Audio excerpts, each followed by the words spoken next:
하나님의 자녀, 성도라면 누구나 하나님의 말씀, 성경을 아셔야 합니다. 그리해야 어떤 상황이 닥칠지라도 혼자 스스로 성경을 읽고 이해하고 깨닫는 지점까지 가셔야 흔들림 없는 믿음을 유지할 수 있습니다.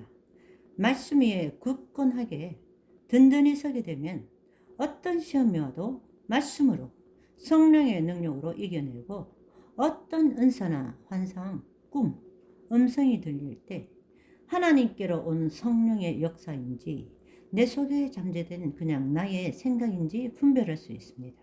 하나님은 말씀이십니다. 말씀으로 천지를 창조하셨고 그 말씀 따라 말씀의 능력으로 살아가라 하셨는데 말씀을 모르면 말씀 따라 어떻게 살아가겠습니까? 요한복음 1장 1절 태초에 말씀이 계시니라. 이 말씀이 하나님과 함께 계셨으니 이 말씀은 곧 하나님이시니라. 오늘부터는 구약 성경에 있는 선지서 중에 아모스서를 시작하려고 합니다. 제가 말씀을 듣고 카피도 하고 더빙도 하고 참조도 하는 엘리사 목사님은 설교를 듣는 성도들에게 고기 먹는 법만 가르쳐 주기보다는 고기 잡는 법을 가르치기 원하셔서 주로 말씀 강해 설교를 많이 하시는데 왜 그러신가 들어봤더니 성도를 사랑할 수 있는 방법 중 하나가 뭐냐 하면 혼자서도 성경 공부를 하고 이해하게 해서 하나님께서 이 상황 속에서 무엇을 말씀하시는가를 스스로 알아들을 수 있는 거기까지 알려줘야 되는데 그렇게 할 수 있는 좋은 방법이 강해 설교라 하시며 어떻게 보면 지식을 전달하는 것처럼 보일 수 있지만 그 지식의 기반 위에 말씀을 잘 응용해서 다른 사람에게 복음을 전할 때 그 지식이 귀한 도구가 되고 무기가 되었으면 참 좋겠다 말씀하시더라고요. 아모스 선지자는 호세아 선지자와 물고기 뱃속에 들어간 요나 선지자와 동시대에 활동한 선지자인데요. 아모스란 이름의 뜻은 무거운 짐을 진 자 또는 짐꾼 그리고 또 이런 뜻이 있는데요. 여호와께서 보존하시는 자란 뜻이 있습니다. 활동 연도는 BC 760년에서 750년 사이이고요. 아모스가 중요한 것은 뭐냐 하면 아모스가 16명의 선지자 중에서 최초의 문서 선지자라는 것입니다. 기록을 남긴 거죠. 그 전까지 선지자들이 있었지만 엘리야 선지자, 엘리사 선지자가 유명한 대선지자지만 기록을 안 남겼죠. 아모스 때 처음으로 기록을 남겼고 그것을 보고 다른 선지자들도 문서를 남겼습니다. 이사야서, 에레미야서, 에스겔서 등등 모든 선지자들이 다 마찬가지인데 예언서들의 큰 구조가 심판을 선포하고 그 다음 구원 또는 소망, 회복에 대한 이야기입니다. 아모스의 내용 구조도 마찬가지인데요. 크게 9장 10절을 기준으로 나누게 되는데 그 앞에까지는 주로 심판에 대한 이야기, 그 다음에는 소망, 회복에 대한 이야기를 나누게 됩니다. 주제는 하나님의 공의, 정의를 하수같이 흘려라 이런 말씀을 우리가 많이 듣는데 그래서 아모스를 정의의 선지자라고 하세요.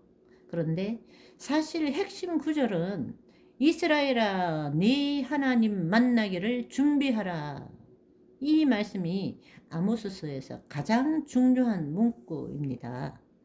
그 당시 배경은 북이스라엘은 여로보암 2세 중반기고 남유다는 우시아 왕 때인데 이때는 이스라엘 역사상 평화의 시대였습니다.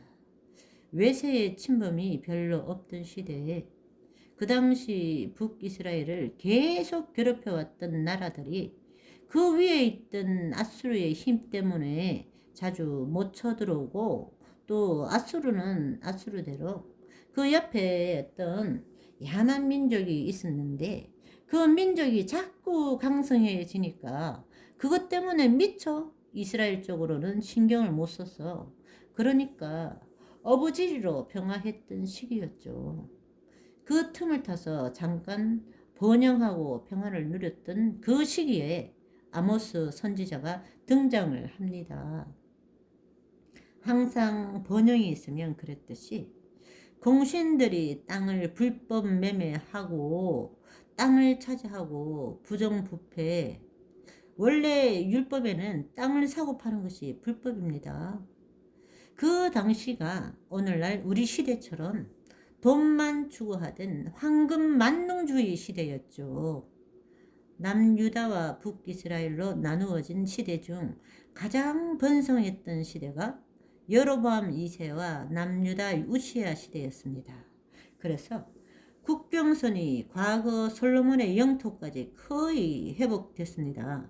나중에는 영토를 다 잃어버리지만 아모스 선지자는 남유다의 드고아라는 지역 출신인데 북왕국 이스라엘로 가서 사역을 했습니다. 같은 민족이지만 나라가 쪼개져 있으니 우리나라로 말한다면 북한 선교를 하러 간 것입니다. 그 당시에 있었던 왕은 여로보암 2세인데 북이스라엘의 초대왕 여로보암 1세와는 다릅니다. 이름이 같더라도 헷갈리지 마세요. 여로보암 1세와는 전혀 피 한 방울 섞이지 않은 사람이에요. 그 후손이 아닙니다. 열왕기상 12장을 보시면 이스라엘이 남과 북으로 분열될 때 하나님 뜻 가운데 분열시킨 거예요. 느밧의 아들 여로보암이 10지파를 거느리고 에브라임 산지에 세겜을 건축하고는 가만히 생각해 보니 백성들이 남유다에 있는 예루살렘 성전으로 예배 드리러 갔다가 안 돌아오면 자기가 큰일 나겠다 싶은 겁니다. 그래서 예루살렘 성전을 가는 것을 막기 위하여 베델과 단에 금송아지를 세워놓고 이 금송아지가 여호와 하나님이 굳이 멀리 갈 필요 없이 여기서 예배 드리라고 합니다. 열왕기상 12장 26절에서 30절. 그의 마음에 스스로 이르기를 나라가 이제 다윗의 집으로 돌아가리로다.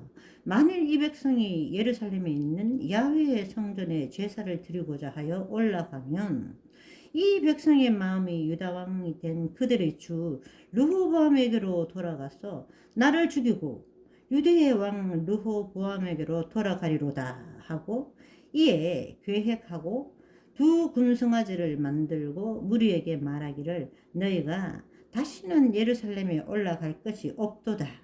이스라엘아 이는 너희를 애굽 땅에서 인도하여 올린 너희의 신이라 하고 하나는 베델에 두고 하나는 단에 둔지라. 이 일이 죄가 되었으니 이는 백성들이 단까지 가서 그 하나에게 경배함이더라.